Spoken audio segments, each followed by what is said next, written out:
اللہ تبارک و تعالی نے انسان کے لیے جتنے بھی فیصلے فرمائے ہیں وہ سارے اس کے حق میں رحمت ہیں، سارے اس کے لیے باعث خیر ہیں، اور ان سارے فیصلوں میں انسان کے لیے بے پناہ برکتیں اور بے پناہ رحمتیں پنہاں ہیں۔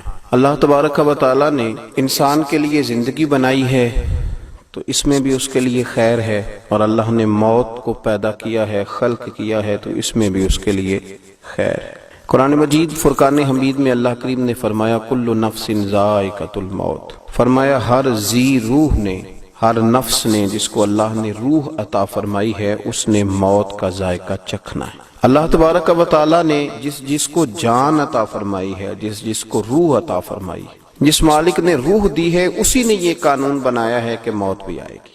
امیر ہو، غریب ہو، بڑا ہو، چھوٹا ہو، نیک ہو، بد ہو، موت بہرحال اس کو آئے گی۔ اتنی بڑی حقیقت ہے کہ دنیا میں بہت سارے لوگ بہت ساری چیزوں کو نہیں مانتے، معاذ اللہ کچھ ایسے بیوقوف بھی ہیں جو اللہ کے وجود کے منکر ہیں، لیکن موت ایک اتنی بڑی حقیقت ہے کہ دنیا میں کوئی شخص ایسا نہیں جو موت کا منکر۔ فرمایا ہر ذی روح نے، ہر جاندار نے موت کا ذائقہ چکھنا ہے۔ انسان محسوس کرتا ہے کہ فلاں آدمی کی بڑی ضرورت ہے، فلاں آدمی کی بڑی حاجت ہے، فلاں آدمی ابھی اس کے بچوں کو بیاہ ہونا باقی تھا، ابھی اس کے ذمہ بہت سارے حقوق تھے، بہت سارے فرائض اس نے ادا کرنے تھے، تو یہ تو ہماری باتیں۔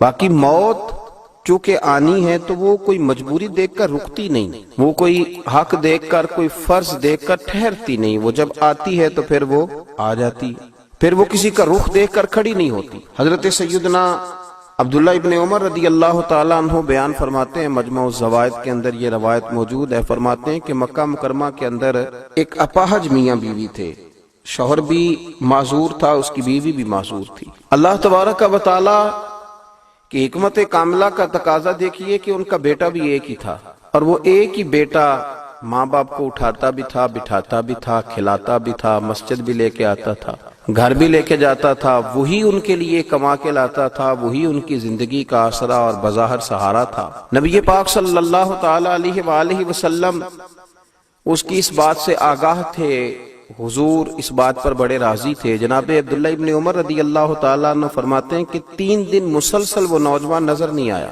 تو نبی پاک صلی اللہ تعالیٰ علیہ وسلم نے صحابہ کرام علیہم رضوان سے دریافت کیا کہ وہ نوجوان کہاں گیا، وہ نظر کیوں نہیں آ رہا؟ لوگوں نے عرض کی یا رسول اللہ صلی اللہ علیہ وسلم اس نوجوان کا تو انتقال ہو گیا، ماں باپ معذور ہیں، بوڑھے ہیں، بیمار ہیں، اپاہج ہیں، وہ واحد سہارا تھا ان کی زندگی کا، پر وہ چلا گیا۔ کل نفس ذائقۃ الموت، وہ انتقال کر گیا، وہ رخصت ہو گیا۔ حضرت عبداللہ ابن عمر رضی اللہ تعالیٰ عنہ فرماتے ہیں حضور نے ایک ٹھنڈی آہ بھری اور فرمایا اگر موت کسی کو چھوڑ دیتی تو اس نوجوان کو ضرور چھوڑ دیتی، موت اگر کوئی مجبوری دیکھتی تو اس کی مجبوری کو ضرور دیکھتی، لیکن اللہ کے ہر کام میں حکمت ہے۔ کچھ لوگ ایسے ہیں جو محسوس کرتے ہیں کہ شاید موت کسی بری چیز کا نام ہے، شاید موت سے راہ فرار حاصل ہو جائے، موت کا نام لے کے وہ گھبراتے ہیں۔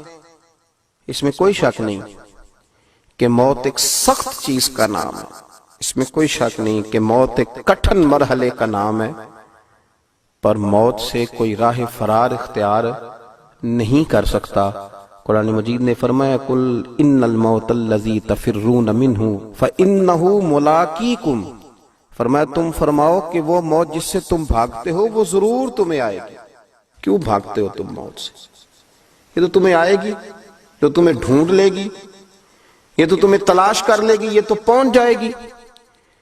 نبی پاک صلی اللہ تعالی علیہ وسلم نے فرمایا قیامت کے دن جب بندے اللہ کی بارگاہ میں کھڑے کیے جائیں گے تو اللہ ان سے فرمائے گا کیا تم میری ملاقات کو پسند کرتے تھے؟ تو رب کریم کے بندے عرض کریں گے اللہ ہاں، ہم تیری ملاقات کی چاہت رکھتے تھے، ہم تو کہتے تھے کبھی اے حقیقت منتظر نظر آنا لباس مجاز میں، لاکھوں سجدے تڑپ رہے ہیں میری جبین نیاز میں۔ اللہ فرمائے گا تم میری ملاقات کو پسند کرتے تھے؟ اللہ کرتے تھے تو پھر رب فرمائے گا میں بھی تم سے ملنے کو پسند کرتا ہوں، میں بھی تم سے۔ اس لیے نبی پاک صلی اللہ علیہ وسلم نے فرمایا، طبرانی میں حدیث ہے، حضور نے فرمایا موت مومن کے لیے تحفہ ہے، یہ تو تحفہ ہے مومن کے لیے، یہ تو مومن کے لیے اللہ تبارک و تعالیٰ کی طرف سے تحفہ ہے۔ فرمایا الموت کفارۃ لکل مسلم، فرمایا موت مسلمان کے لیے گناہوں کا کفارہ ہے۔ مرتے وقت جو اسے تکلیفیں آتی ہیں تو وہ تکلیفیں اس کے گناہوں کا کفارہ بن جاتی ہیں۔ ایک اور اپنے ذہن کے اندر رکھ لیں کہ موت کے لیے جس طرح وقت مقرر ہے نا، اس طرح موت کے لیے جگہ بھی مقرر ہے، اس کی ایک جگہ بھی مقرر ہے۔ جیسا میں کہہ چکا ہوں کہ دعا مانگنی چاہیے کہ اللہ مدینے میں موت عطا فرمائے، لیکن اس کے لیے بھی جگہ مقرر کر دی اللہ نے کہ اس کو کہاں موت آئے گی۔ بہت سارے لوگ ایسے تھے، پیدا کہیں ہوئے، بڑے کہیں ہوئے، عمر کہیں اور بتائی، لیکن جب وقت اجل آیا تو پھر پہنچ کہیں اور گئے۔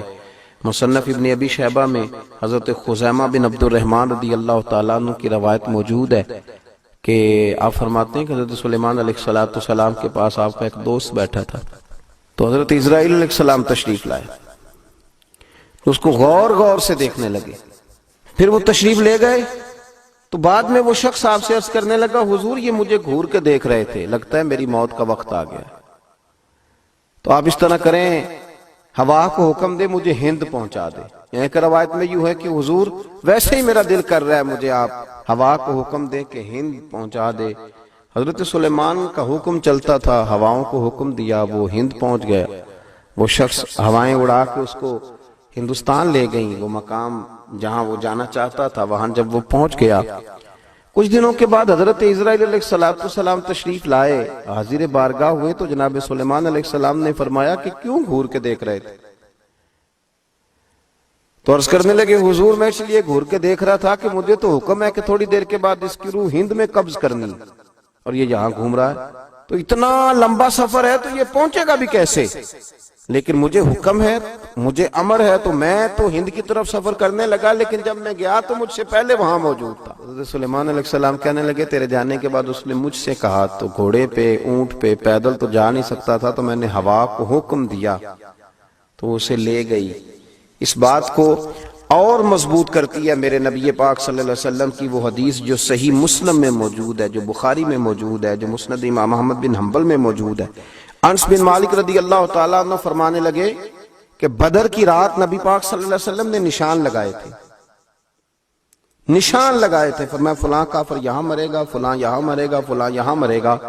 حضرت انس بن مالک رضی اللہ تعالیٰ عنہ فرماتے ہیں جہاں حضور نے چھڑی سے نشان لگایا تھا قطعاً ایک کافر نے وہاں سے تجاوز نہیں کیا، اسی جگہ اس کی موت آئی، وہ وہیں مرا جہاں حضور نے کہا تھا۔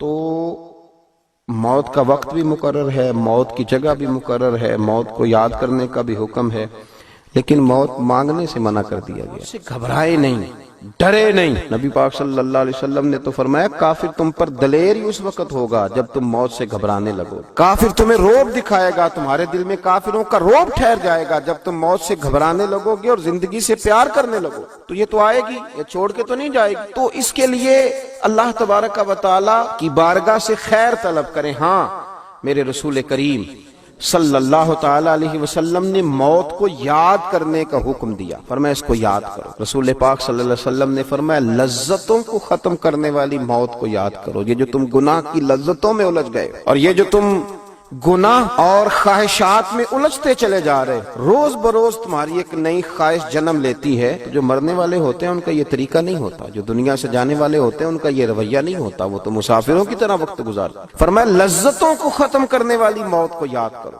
ایک صحابی نے عرض کی یا رسول اللہ صلی اللہ علیہ وسلم میرا دل بڑا سخت ہو گیا، رکت نہیں رہی، درد نہیں رہا، سوز نہیں رہا، حضور کو علاج تجویز کر دیں۔ اللہ کے حبیب صلی اللہ علیہ وسلم فرمانے لگے موت کو کثرت سے یاد کیا کر، موت کو یاد کیا کر۔ او پئیاں دس دیاں قبراں جنہاں تے پھول پے، ادھروں کوئی نہیں جی آمدہ تے ادھروں لکھاں گئے۔ امام غزالی حدیث لائے ہیں، سید عالم صلی اللہ علیہ وسلم فرمانے لگے عائشہ جو بندہ دن میں 20 مرتبہ اپنی موت کو یاد کرے اللہ اسے قیامت کے دن شہیدوں کے ساتھ کھڑا فرمائے گا، اللہ اسے وہ درجہ عطا فرمائے گا۔ اب موت کو یاد کرنے کا کیا مطلب ہے؟ موت موت موت یہ تسبیح پڑھ لے، یعنی 20 مرتبہ دن میں یہ گمان کرے کہ مجھے مر جانا ہے، اللہ کی بارگاہ میں جانا۔ پھر کیا ہوگا؟ پھر 20 مرتبہ اس کی فکر تطہیر کا روپ دھارے، 20 مرتبہ اس کی سوچیں پاکیزگی کی طرف جائیں گی، 20 مرتبہ دن میں دنیا کی لذت چھوڑنے کا خیال آئے گا، 20 مرتبہ دن میں وہ خیال کرے گا یہ گناہ بھی چھوڑ دوں، یہ غلطی بھی چھوڑ دوں، یہ ظلم بھی چھوڑ دوں۔